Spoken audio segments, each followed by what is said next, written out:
Hey guys, welcome back to Let's Play Legend of Dragoon and the magical city of Aglis or Aglis or Ageless or whatever the hell it's called. Anyway, this place is full of water. As one might expect, the enemies are also very water themed. However, what may not be apparent is this guy.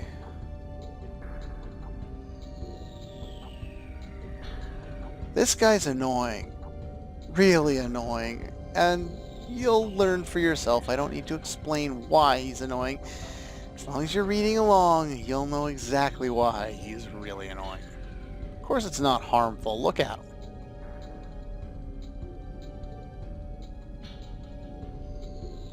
Yeah. I don't like you. Please don't talk anymore.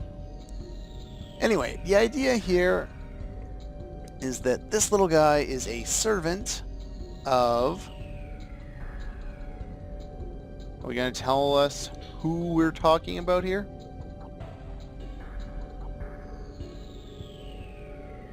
Okay, so... Useless! Why don't you get a tape recorder or something? Record it so you remember. Jeez. How do you know your name?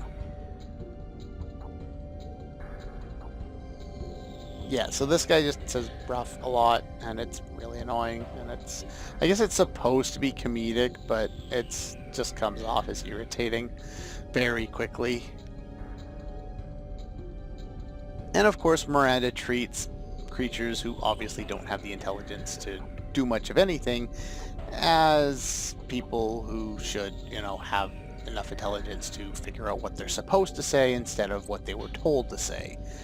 So yeah, she just makes her, makes her character come across more, I don't know, not evil, but just not understanding of the situation outside of the very, sheltered life I think that she's led after, she was adopted by the Queen.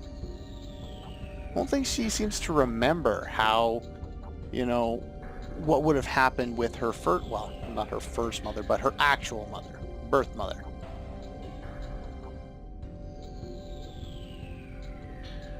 Yeah, this guy's annoying. Yeah, it basically is a child. Made by magic. So, somebody, considering this is the, the magical city, has obviously been studying this entire time.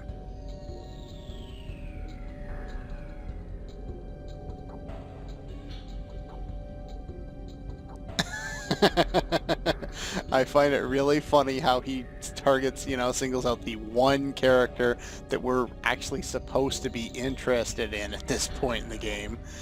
As far as the women go, as not a sex object, but she, at least to me, appears as the most attractive of the women. Meru, obviously, even though she's wearing nothing at all, she's a child, so that cuts her out. Miranda's personality just is not very intriguing, as I've mentioned before. Kind of leaves Rose there by default, but the fact that she has an interesting personality and has an interesting character really makes her far more interesting.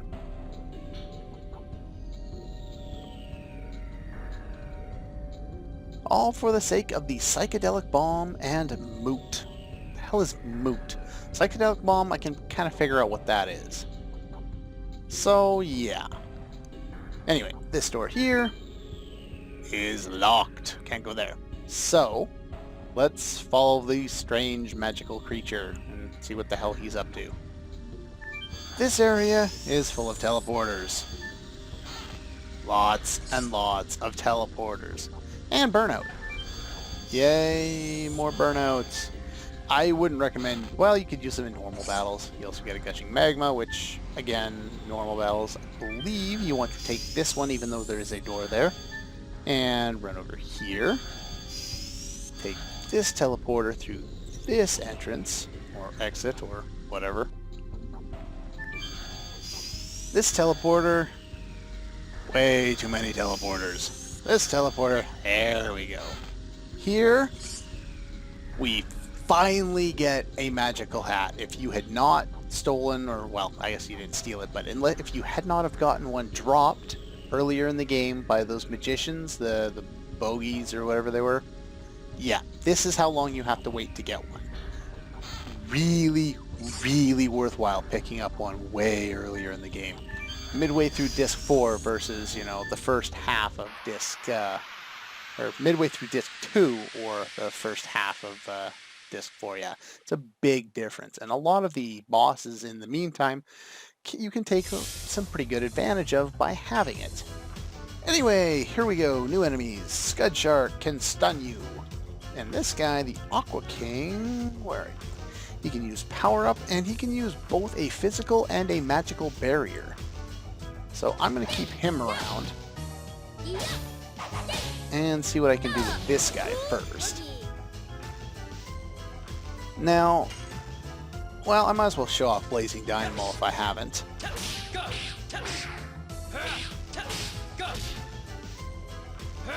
That is Dart's final edition, and it is without a doubt his best. It has high SP and high damage. There's not a lot else to really say about it. It's uninterruptible. That's very useful. At least I've never seen it interrupted, and I've played this game more than enough that I should have seen it interrupted if it was interruptible.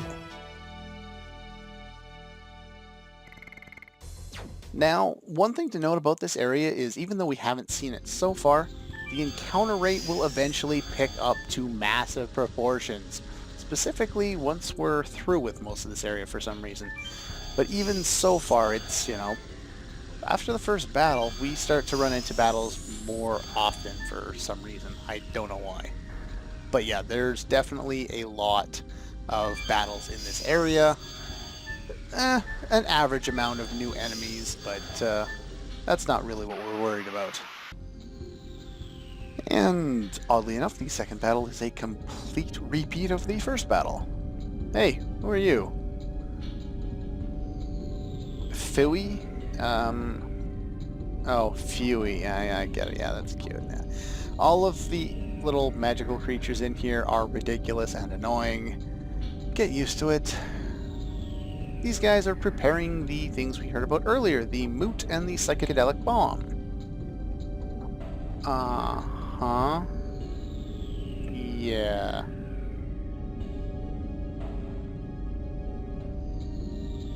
Nothing to tell you. You have something far more important to do. And yes, they have different roles. Preparing, yeah. Become the source of power. How can we become a source of power? He, I'm assuming they're referring to Zeeg. Yeah. I don't think he says anything. Can I even talk to him? No, not really. Yeah, nothing particular. Oh, wait a minute. Is there?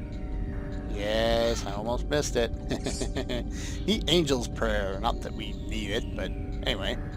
They mumble more stuff if you wait around here. Nothing particularly interesting. It's all kind of in riddles and without explanation at this point. Let's take the first one here. Run over here. Pick up this chest over here containing Sun Rhapsody. Yay. Take this one, which warps us back down here. And then we can take this one to move on. And probably find another battle. Eventually. Now? No. See. Okay. We can do that. What the hell was that? Looks like a tentacle thing. This is Spino. Just a message. Apparently everything in here is a broken magical creature. Kind of makes me think of Full Metal Alchemist, but I won't say too much for risk of spoiling two very good series, which I think I've mentioned the fact that they're a great series before. Okay. Savan. Ah, we have a name. It's lost its reason and may feel which governs death. It's decoyed by devils from the infernal world.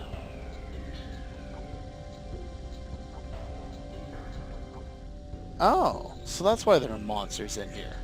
Even though he has the magical power to keep this thing, full of air and existing at the bottom of the, bottom of the sea, and keep all these magical creatures kind of alive, can't do much else. Can't keep the monsters out anymore.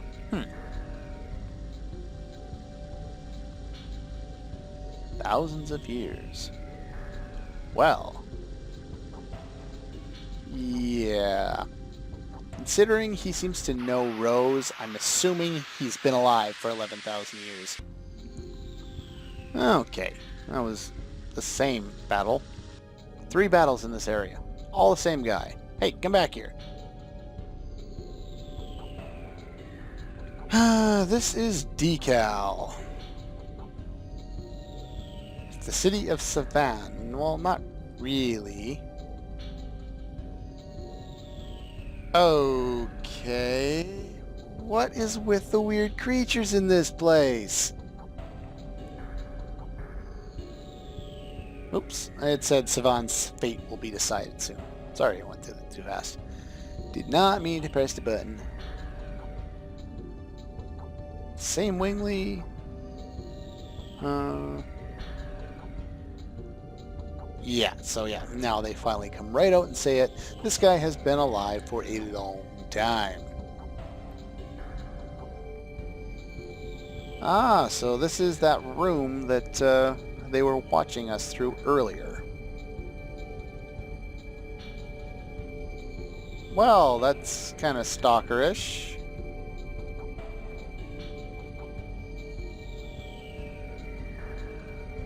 Savan's the same. Well, how is he the same? Yeah, now you can kind of figure out what he's going to do, for 7,000 years. What? Can I talk to this one? No? Come back here! Come back here! Can I talk to you? Roll of the mirror. Hurry up. Savan was waiting. Yeah, doesn't say anything else. Okay. Can never remember that they say anything interesting there. Apparently not. Anyway, let's pick up some more items here. Some more garbage. Well, healing fog. It's not garbage, but we don't really need it.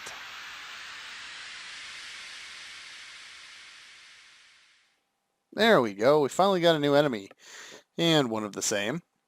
This guy is Jelly. He can heal himself and use some magical attacks. I'm not worried because he did. Gotta love it. Albert's Final Edition is so good. Actually, I'm gonna guard here. One of the reasons why it's as good as it is, he got his 4th Dragoon level off screen there. The reason why it's so good, cough aside, is... can I get his turn in?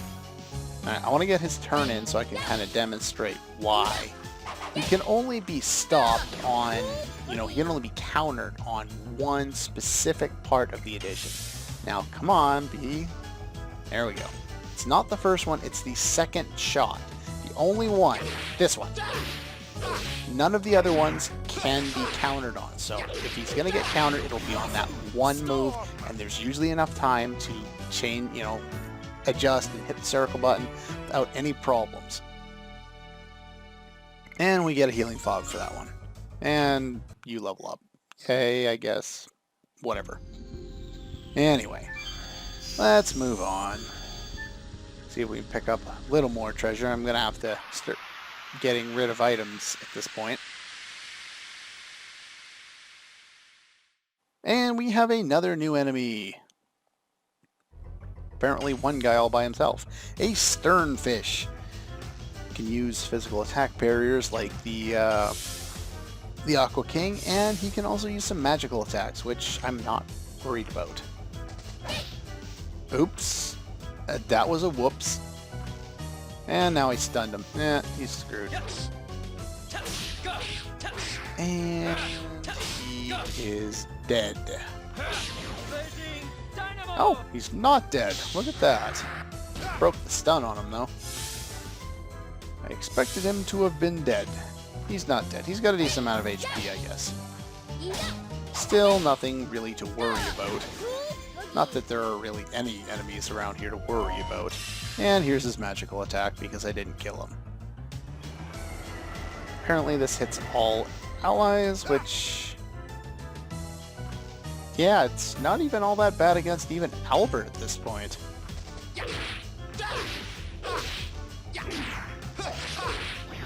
Aw, really? That sucked. Having issues doing additions today. Kind of unfortunate today is Show Off New Enemies Day. Or at least for the most part. How many more do I have left here? Actually only one more enemy left. See if I can find him. I'm just crossing them off my list so I know that I've actually shown them off. Don't want to end up forgetting. Anyway, so we hit the first one here. The circle there, the middle. So let's go play around. Let's see if we can go find some items here. This one, if I recall, yes, leads us back to the room where we missed it just earlier, and we can pick it up now. Healing Rain. Gotta love those. Never, never, never waste those. You know, you'll want those for either super bosses or for final boss. Final boss is really long, so yeah, you'll probably want it for that. Let's see, I think... okay, after that interruption, this one just warps us across, which, okay, sure.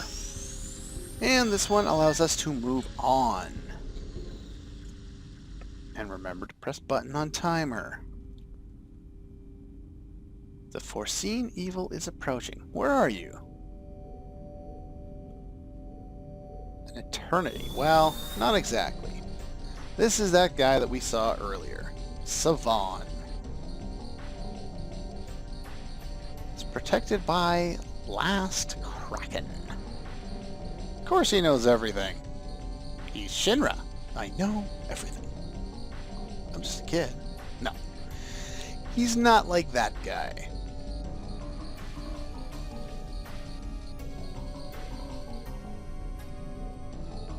Huh.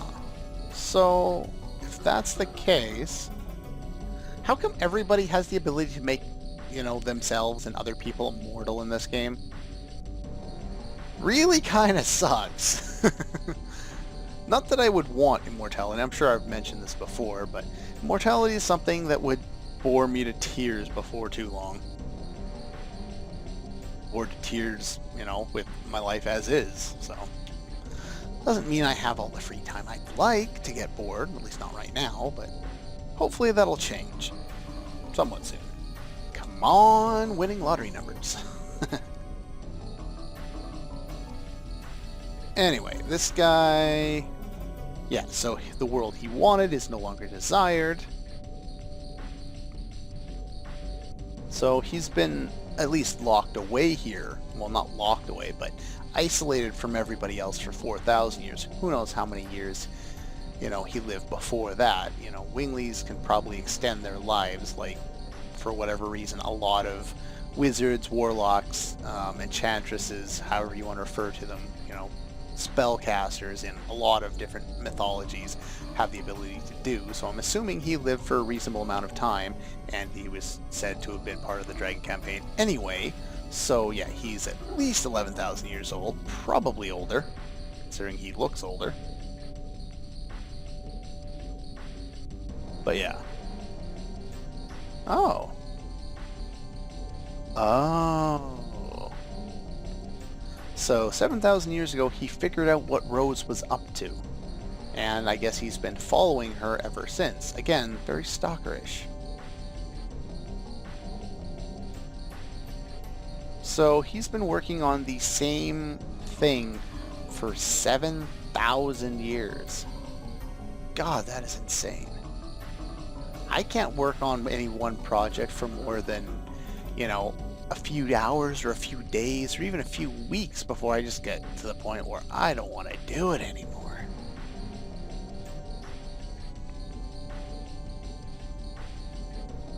Anyway, their plan here is to completely seal the moon with both Moot and the psychedelic bomb. Yeah, and of course Rose is going to throw insults because I guess they have an unspoken camaraderie in the fact that they're both immortal. Which, come to think of it, if she's been alive for that long, how the hell do I get game over when she can just be immortal? One of the issues I have with certain characters in anime and in games, where they're basically just seen as so powerful that you can't do anything. You know, there's no way that they should be able to die, yet somehow you always end up doing it. Anyway, in order to activate the psychedelic bomb, he needs courage. And apparently he doesn't have any. Oh, okay, he tried to use his own, but it wasn't enough. And he doesn't have any. No, we can kind of see that you have courage. Apparently not enough to power a bomb. Anyway, now that all of our intentions are the same,